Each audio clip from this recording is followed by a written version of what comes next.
Addio al santo laico che lottava per gli ultimi, amato da tutti, voce dei poveri, ha fondato la missione Speranza e Carità con 10 sedi in Sicilia, lutto cittadino a Palermo. Una strategia per rallentare i flussi di migranti verso l'Italia, strategia che passa da accordi con i paesi di partenza, obiettivo frenare gli arrivi. La colossale opera pubblica, mai realizzata ma sempre annunciata e progettata, è già costata centinaia di milioni di euro ai contribuenti, se ne parlava già nell'antica Roma. Serie D, Licata perde fuori casa 3-1 contro Santa Maria Cilento.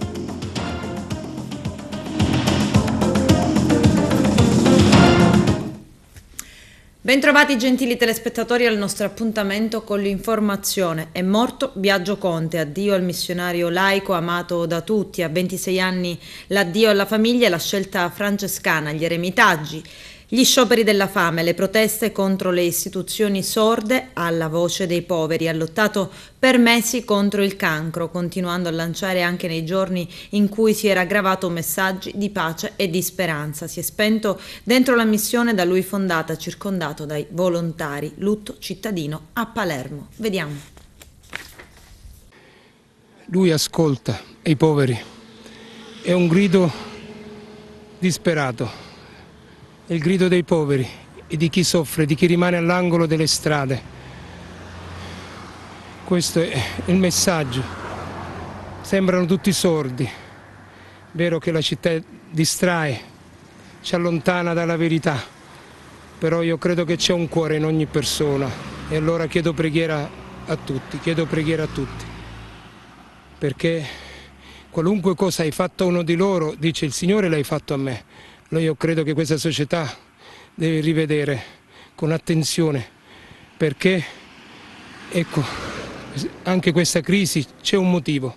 Sicuramente non abbiamo avuto il tempo di donare, non abbiamo avuto il tempo di aiutare, tante scuse, ma non abbiamo avuto il tempo neanche di amare.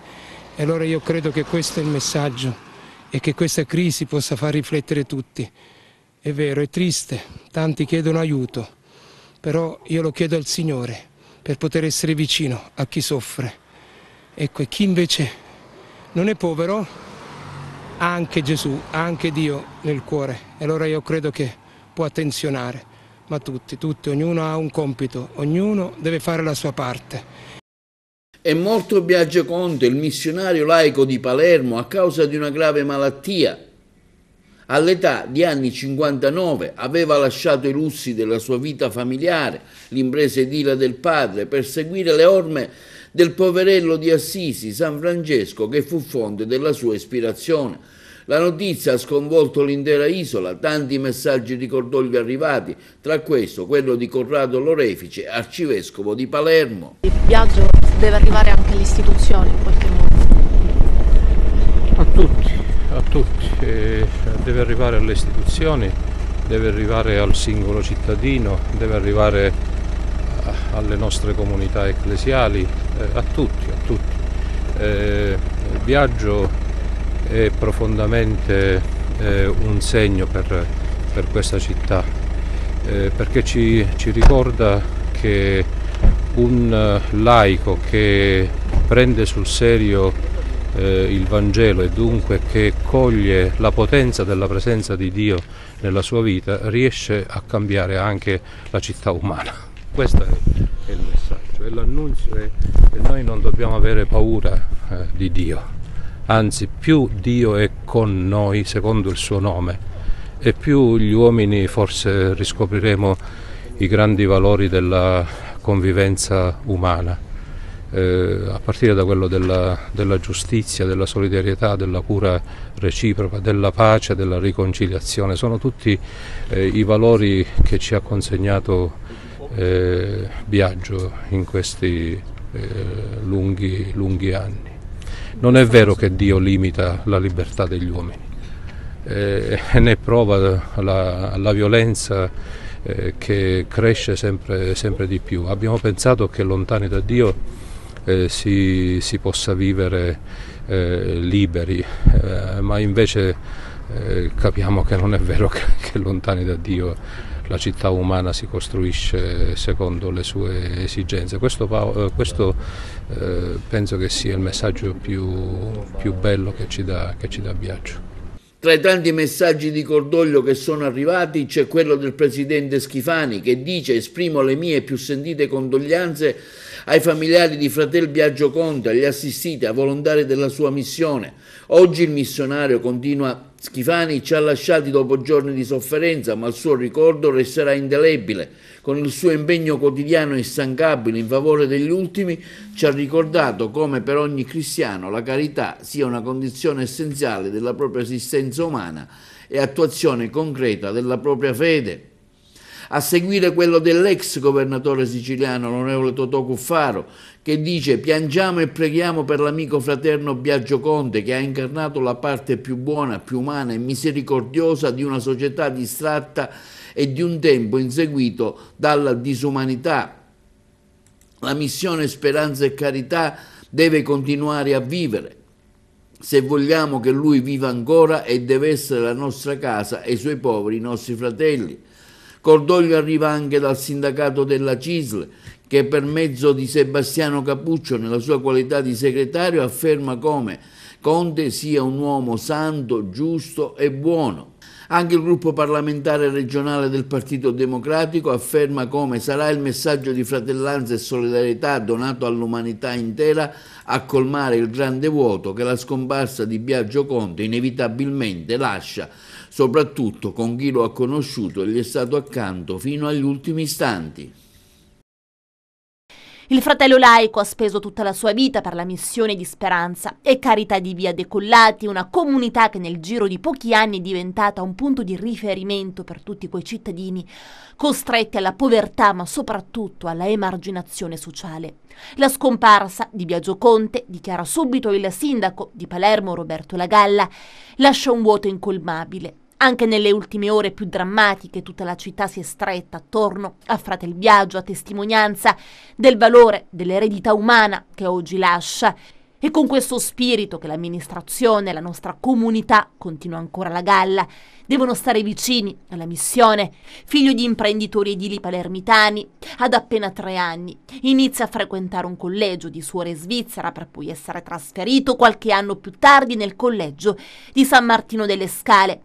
Abbandonata la scuola media, appena da 16enne, Biagio lavora nell'impresa di famiglia, ma dopo una crisi spirituale si allontana dalla sua città e si trasferisce a Firenze, dove inizia a vivere come eremita. Tornato nell'entroterra siciliano, inizia così un cammino a piedi verso Assisi. Una volta tornato, si trasferisce in Africa come missionario, ma il richiamo della sua Palermo è sempre più forte. Insieme possiamo veramente rimettere a posto questo momento difficile. Allora, ma perché viene difficile coesistere, coabitare, cooperare? Perché secondo te viene difficile? Perché abbiamo messo da parte la pace, l'amore, la fratellanza. Grazie alle sue battaglie riesce così ad usufruire di alcuni locali in via Decollati, a dare una casa a chi di fatto non ce l'ha. Nel 2014 il miracolo, il frate da anni bloccato su una sedia a rotelle per via di alcune vertebre schiacciate a seguito delle fatiche patite, in missione va in Francia, arrivato a Lourdes. Non avrebbe neppure mai voluto fare il bagno nella vasca miracolosa. Poi mi sono deciso e subito dopo essermi immerso ho avvertito come un fuoco dentro di me che mi ha permesso di tornare non a camminare ma a correre verso la gente. Una volta tornato a camminare però non abbandona il bastone usato come stampella, il suo fedele compagno di viaggio. Quel bastone diventerà infatti il simbolo del cammino fatto a piedi da Palermo ad Assisi negli anni in cui capì che avrebbe dedicato la sua vita proprio ai poveri e al prossimo. Nel 2018 la morte di alcuni senza tetto nelle strade di Palermo portano Biagio Conte a dormire per strada in segno di protesta. Dopo questa battaglia ne sono seguite delle altre. Qualche anno prima protesta su un giaciglio di cartone a Brancaccio con le catene alle caviglie come simbolo di una umanità non libera per sostenere la battaglia di Paul, un idraulico ghanese della missione che rischiava di essere espulso. Lotte su lotte che portano la regione siciliana a finanziare con oltre 150.000 euro alcune opere che hanno consentito di raddoppiare la capacità di ospitare i senza fissa dimora. Persino Maurizio Zamparini dona 50.000 euro alla missione. missione. Anni addietro Biagio Conte però prova a gettare la spugna, esasperato com'era dalle continue lotte, da solo, contro gli ultimi della città. Sono stanco di lottare contro i mulini a vento, l'eccessiva burocrazia, l'indifferenza che mi opprimono e mi schiacciano quotidianamente. Siamo ormai al limite delle forze fisiche e mentali, aveva infatti dichiarato Biagio, e Leo Luca Orlando, allora sindaco, prova l'ultimo disperato tentativo per convincere il missionario laico a tornare sui suoi passi. E così fu. Ora che l'angelo dei poveri non c'è più, sono tornati in tanti a chiedere che la sua missione continui ancora di più a vivere. Immigrazione, una strategia per rallentare i flussi di migranti verso l'Italia, strategia che passa da accordi con i paesi di partenza. Questo il piatto forte del ministro dell'Interno Matteo Piantedosi. Obiettivo: frenare gli arrivi. In quest'ottica i viaggi che il ministro degli Interni e vice premier Tajani ha già in agenda sono Turchia e a seguire Tunisia e Libia. Il nostro direttore Arturo Cantella. Il tema dell'immigrazione è uno dei punti fermi sul tavolo del governo.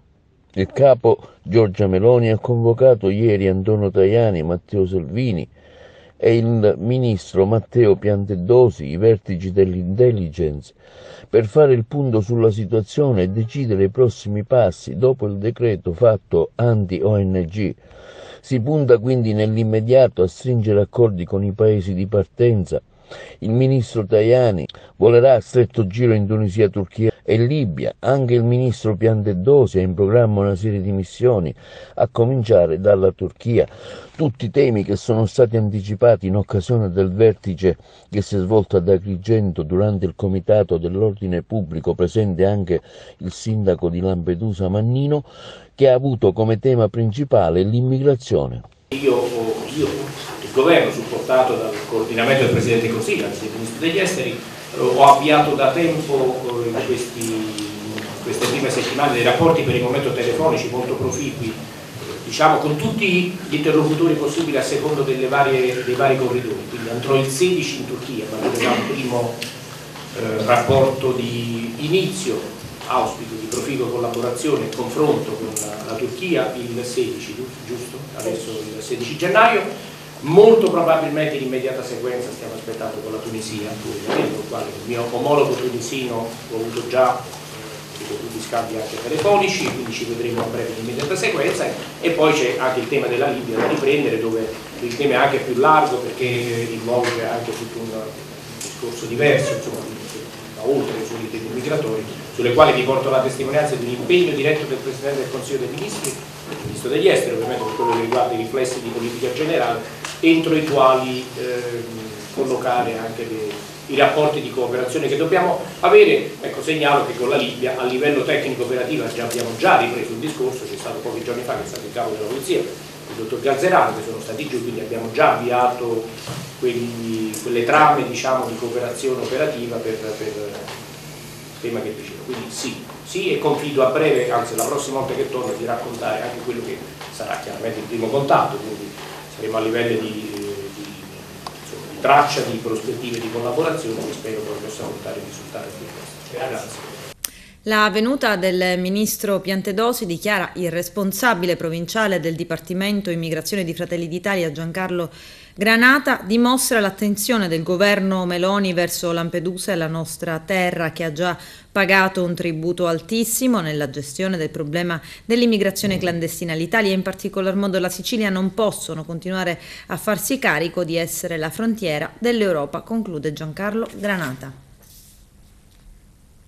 Il governo Meloni, con la spinta del vice premier e ministro delle infrastrutture e trasporti Salvini, ha riaperto da alcune settimane il dossier per la realizzazione del ponte sullo stretto di Messina. Nonostante l'opera non sia mai stata realizzata, ma sempre annunciata o progettata, è già costata Centinaia di milioni di euro ai contribuenti italiani, se ne parlava già nell'antica Roma, anche se il primo punto di partenza certo a livello di progettazione è il 1861 con il governo La Marmora. La colossale opera pubblica è stata anche il cavallo di battaglia del presidente Silvio Berlusconi fin dalla sua discesa in campo, tanto da conquistare gran parte dei consensi proprio in Sicilia e Calabria. Entrambe le regioni oggi sono governate da due presidenti di Forza Italia, Renato Schifani e Roberto Occhiuto. Vediamo.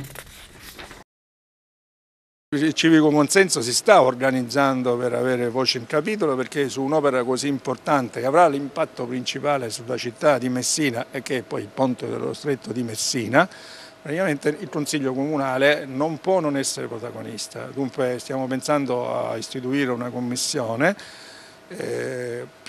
per fare partecipare il più consiglieri possibile, perché questo è un tema che ogni consigliere deve affrontare. Qui vogliamo noi coinvolgere poi con questa commissione gli altri consigli comunali della Sicilia, della Calabria e anche appunto avere relazioni dagli esponenti nazionali in merito al leader del progetto. E anche per avere agli atti della commissione tutte le verità sull'opera, per cui noi pensiamo, poi sarà il Presidente a stabilirlo insieme ai consiglieri, di sentire tutti quelli che sono favorevoli e quelli che sono appunto contrari, quelli che ci diranno quali sono le cose positive, anche quelli che ci potranno segnalare degli aspetti negativi che saranno fondati, noi li inoltreremo appunto al Ministro competente e alla società dello Stretto. Cioè vogliamo fare un'indagine a tutto campo per avere quest'opera per me importantissima per la città, ma penso per il 95% dei consiglieri, però sapendo tutto, non andando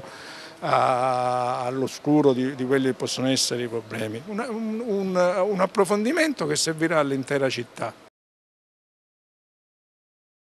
Sopralluogo della Commissione a Fondo Fucile si attenziona a una zona oggetto di risanamento che intanto è stata interamente sbaraccata. È una delle zone che sono state interamente sbaraccate, quindi noi come Commissione stiamo andando a fare dei sopralluoghi, abbiamo già fatto altri sopralluoghi come a Camara Sottomontagna, all'Annunziata, questo è un altro, stiamo facendo tutto il percorso delle zone risanate. Siamo appunto in attesa di conoscere quali sono gli sviluppi, si dice come il soggetto attuatore che verranno costruiti degli alloggi. Certo qualche dubbio magari rimane per il fattore galleria, quindi per cercare di non fare i classici casermoni, per evitare di fare più cementificazione possibile. Lei faceva riferimento alla galleria perché proprio sotto quell'area passa la galleria ferroviaria, quindi bisogna capire, comprendere come eventualmente quale dovrebbe essere l'impatto di queste costruzioni su quel terreno. Appunto, noi l'altra volta in commissione questo ne abbiamo parlato, anche qualche consigliere aveva dei dubbi in merito a questo, non sappiamo quali saranno gli sviluppi. Certo è che chiunque, qualsiasi ente dovrà costruire o ha fatto dei progetti, sicuramente avrà preso in considerazione questa galleria. Serve anche del verde, servono anche dei centri di aggregazione? Assolutamente sì, l'idea dal mio punto di vista, ma penso anche quello di tutti, è che se sbaracchiamo non dobbiamo, come ho detto prima, creare dei casermoni, ma serve verde pubblico per il sociale, per la zona. Riqualificare la zona non vuol dire costruire, vuol dire creare verde, creare punti di aggregazione, quindi cosa per il sociale naturalmente. Incidente ieri a Montallegro nello scontro tra un tir e un'autovettura, ad avere la peggio il conducente dell'utilitaria che è stato trasportato in ospedale. Arturo Cantella. Un grave incidente è avvenuto nella giornata di ieri nella strada statale 115 all'altezza della Checo Gorgo a Montallegro, verso Ribera.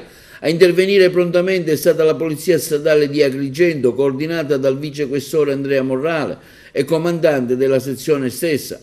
A essere coinvolti sono stati un articolato e una Fiat Punto. Dalle immagini che state vedendo si immagina appunto il peggio, ma fortunatamente l'autista del mezzo ha riportato solo diverse fratture e le costole rotte. Si tratta di una guardia giurata di Siculiana che è stata prontamente soccorsa dal servizio SEOS 118 e portata immediatamente in ambulanza al pronto soccorso a San Giovanni di Dio incontrata consolida. Il traffico è stato bloccato per un paio d'ore al fine di eseguire i rilevi tecnici che gli agenti della Postrada di Agrigento hanno prontamente eseguito per capire la dinamica dei fatti e come si sono svolti, e che al momento non appariva molto chiara. Per fortuna, ribadiamo, considerando le stesse immagini, l'incidente non è stato mortale.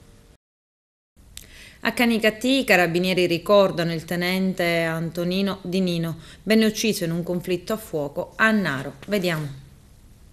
Signor Colonnello, oggi l'Arma dei Carabinieri ricorda un suo figlio ucciso diversi decenni fa nell'adempimento del proprio dovere.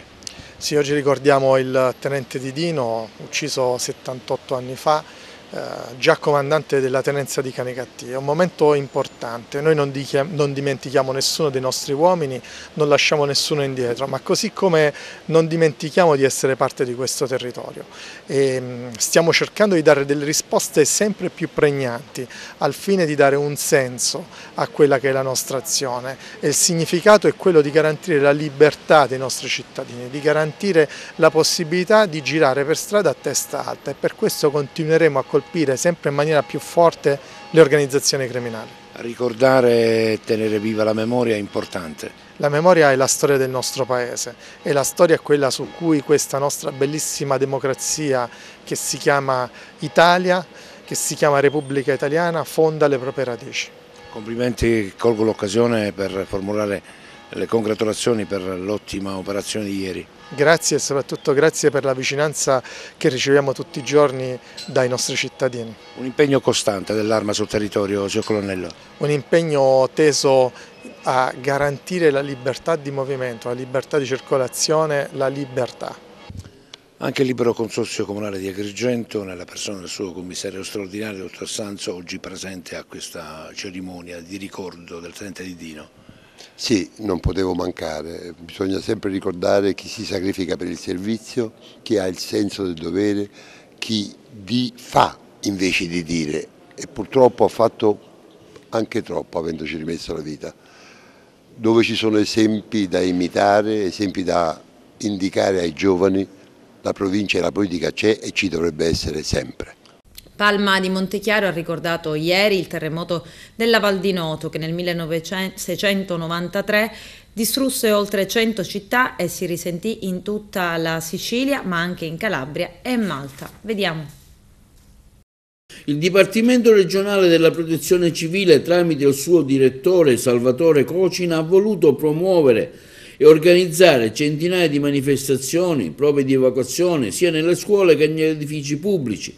Ha quindi invitato i comuni, le associazioni di volontariato e gli enti a organizzare degli eventi volti a ricordare, e in provincia di Agrigento ha raccolto l'appello dei comuni di Sciacca e Palma di Montechiaro. Nella città del Gattopardo il sindaco Stefano Cassillino ha organizzato nella giornata di ieri decine e decine di mezzi della protezione civile regionale con delegazioni giunti da diversi comuni dell'Agrigentino. Le pattuglie della Guardia Costiera della Guardia di Finanza hanno sfilato per le vie della città, da Piazza Bonfiglio fino alla Chiesa Mare, dove la banda musicale Bellini ha eseguito il brano del silenzio e subito dopo l'inno nazionale. Abbiamo risposto presente all'appello del nostro direttore generale della protezione civile, ingegnere Salvo Cocina, che ci ha chiesto e ci ha ricordato di ricordare quell'immane tragedia che colpì più di 100 città della Val di Noto, causando innumerevoli vittime e incalcolabili danni. Oggi, grazie ai volontari non solo del Comune di Palma ma anche di Raffadali, Camastra, Licata, Agrigento, spero di non dimenticare nessuno, e alla presenza delle forze dell'ordine, la Guardia di Finanza, la Polizia di Stato, i Carabinieri, la Capitaneria di Porto, sia di Porto Empedocle che di Licata, e con tutti i mezzi della protezione civile e delle forze dell'ordine abbiamo ricordato per le vie della città, grazie anche all'ausilio della nostra banda musicale, abbiamo ricordato quell'immane tragedia. Il percorso si è chiuso sotto la nostra scalinata. Le note del silenzio hanno toccato i nostri cuori, ci siamo commossi mentre le ascoltavamo, e poi seguito dall'inno nazionale, che poi è la nostra speranza e il senso di appartenenza a uno Stato che abbiamo l'onore di servire. E in questo contesto ci complementiamo e diciamo grazie a tutte le forze dell'ordine per il loro operato, e in particolare ai carabinieri che ancora una volta in queste ore si sono distinte per un'operazione grandiosa. Mi sono sentito anche con il comandante Stingo e ringrazio i carabinieri, ma ringrazio in generale tutte le forze dell'ordine per il loro prezioso aiuto, perché se possiamo guardare a un futuro diverso, un futuro radioso per la nostra terra, dobbiamo dire grazie alla volontà di Dio, perché come me è credente, ma anche al loro immancabile e prezioso sostegno che ci consente di operare nella massima serenità. Amiamo la nostra città, amiamo Palma di Montechiaro, amiamo la Sicilia, amiamo l'Italia. Oggi non potevamo non ricordare questi nostri concittadini che più di 330 anni fa hanno perso la vita, che quel sacrificio non sia stato mai vano, perché l'attenzione non deve mai calare in un territorio come il nostro, che tra dissesto idrogeologico e il rischio sismico è molto fragile. La fibromialgia è una sindrome cronica e sistemica, il cui sintomo principale è rappresentato da forti e diffusi dolori all'apparato muscolo-scheletrico. Si avvertiva l'esigenza in città di allestire un convegno del genere? Sì, questa patologia ad oggi è poco conosciuta. Insieme alla collega consigliere Annalisa Gugino abbiamo sentito la necessità di invitare diversi esponenti che trattano questa tematica, un esponente dell'ASP di Trapani, un esponente dell'ospedale Bucchieri La Ferla, nonché uno psicologo e un biologo nutrizionista. Stanchezza cronica, tremori, sbandamenti, vertigini e nebbia cognitiva.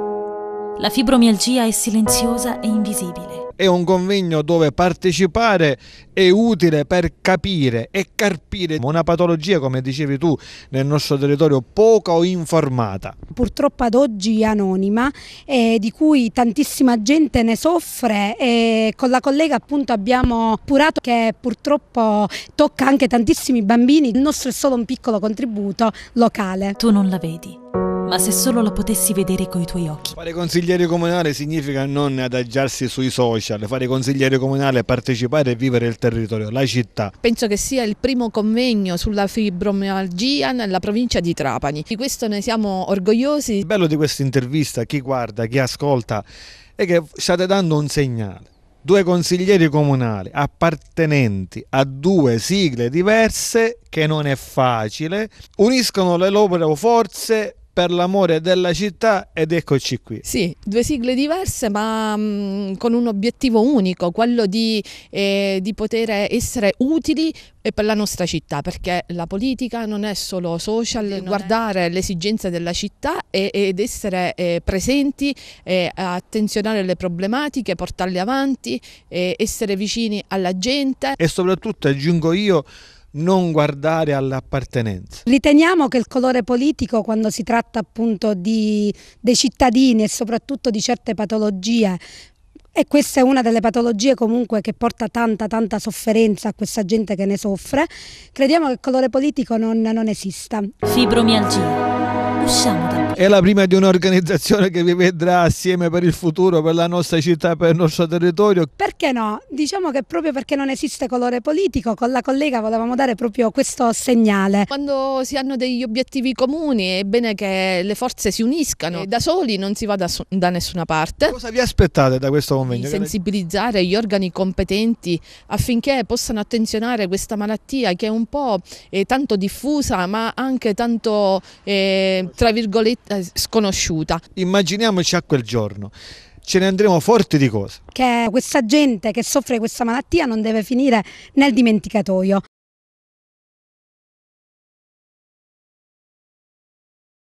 Da oggi, dopo la pausa natalizia, è stata riavviata l'attività dell'ambulatorio veterinario di Agrigento. La struttura si occupa di sterilizzazioni e microchippature gratuite di cani e gatti. Vediamo. Già da oggi, giovedì 12 gennaio, l'ambulatorio veterinario comunale, sito nella zona industriale di Agrigento, riprende l'attività dopo la sospensione delle feste natalizie. A comunicarlo il vice sindaco assessore Aurelio Trupia.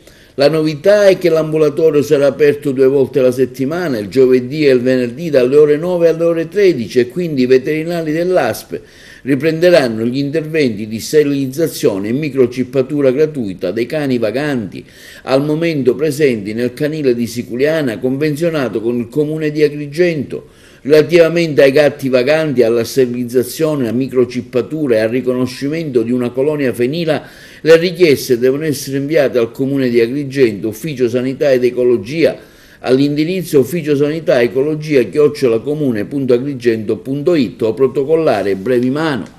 Sarà a cura dell'ufficio contattare i richiedenti. Si ricorda, continua l'assessore nel suo comunicato stampa, che in ultimo nell'ambulatorio sarà possibile microchippare anche cani, gatti padronali, sempre con le modalità prima dette. Ricordiamo che la struttura fu inaugurata nello scorso mese di agosto e fu possibile grazie all'ex assessore Roberto Lala, che con il suo impegno e caparbietà, resi possibili anche con dispendio di risorse economiche, finanziarie e personali. L'iniziativa ha visto anche coinvolti le associazioni di volontariato attive nel nostro territorio. Si potrà quindi chiedere all'ufficio sanità del comune la sterilizzazione dei cani, dei gatti, delle colonie feline di cui si prenderanno cura all'interno del laboratorio dove vi operano i veterinari dell'ASP a titolo gratuito e con l'obiettivo di gestire nel modo migliore il fenomeno del randagismo in città. Adesso c'è la pubblicità, a tra poco vi aspetto. Sconfitta nel recupero per il Licata Calcio nel campionato di Serie D. I gialloblu di Pippo Romano hanno ceduto allo stadio Antonio Carrano di Castellabate 3-1 al Santa Maria Cilento, interrompendo a 8 la striscia di risultati utili consecutivi. Vediamo. E arriva adesso il fischio del direttore di gara. È cominciata la sfida dello stadio Antonio Carrano tra Santa Maria e Licata per Mudasiru. Santa Maria che sbaglia qui, allora concede una conclusione a Mudasiru, para Giovanni Grieco. Vediamo se riesce a inventare qualcosa il numero 99, tra i più creativi. Pallone dentro per Johnson, che non riesce però ad arrivare all'appuntamento. Frisenna alla fine si trasforma in assist man per Saito. Mancano 11 minuti. Pallone dentro, arriva dalle parti di Catalano, il tiro smorzato, deviazione, calcio d'angolo. Si comincia allo stadio Carrano per il secondo tempo. Parte Catalano sul primo palo e il gol di Catalano direttamente da calcio piazzato. Esplode il Carrano al quarto minuto con Catalano che mette il pallone dove Valenti non può nulla, e allora al quarto del secondo tempo cambia subito il parziale. Attenzione perché sgasa subito Rotulo, potrebbe anche calciare, la conclusione termina sul fondo, tuisce anche il tunnel, almeno così ci è sembrato. Bravo qui Frisenna, poi Mancini, stavolta è regolare la posizione di Tandara. Tandara, arriva Calaiò, Tandara, bravo Tandara, e arriva il 2-0 al 13° del secondo tempo con lo squalo Madalin Tandara che segna un gol pesantissimo. Ripartenza perfetta della Santa Maria, assist al bacio da parte di Mancini, è il secondo nel giro di 3 giorni per parte Catalano. Pallone per Johnson, poi Azindov la rimette, pallone che resta lì, Diop trova la girata. Sono fino a 2 cambi. Frisenna ci prova, conclusione sul fondo, accelera Cristiano, Cristiano prova a buttare dentro per Asata, la punta, e bravo qui Giovanni Grieco a non farsi sorprendere sul primo palo. Pallone sul secondo palo, miracolo qui ancora di Giovanni Grieco, e poi arriva la deviazione in rete. Arriva adesso il colpo di testa e smanaccia Grieco. Ancora una chance per il Licata. Angolo battuto. Ielo in aria, la può rimettere Ielo, la rimette infatti, e c'è il gol di Ielo, il primo con la maglia del Santa Maria per il 3-1 al 44esimo. Il gol di Ielo, un tiro cross praticamente che inganna l'estremo difensore della Licata, e allora questo gol diventa davvero preziosissimo per i campani. Pallone dentro, sporcato, la conclusione fuori misura, ed è finita. Il Santa Maria batte 3-1 il Licata e conquista 3 punti pesantissimi nel recupero della 14ª giornata.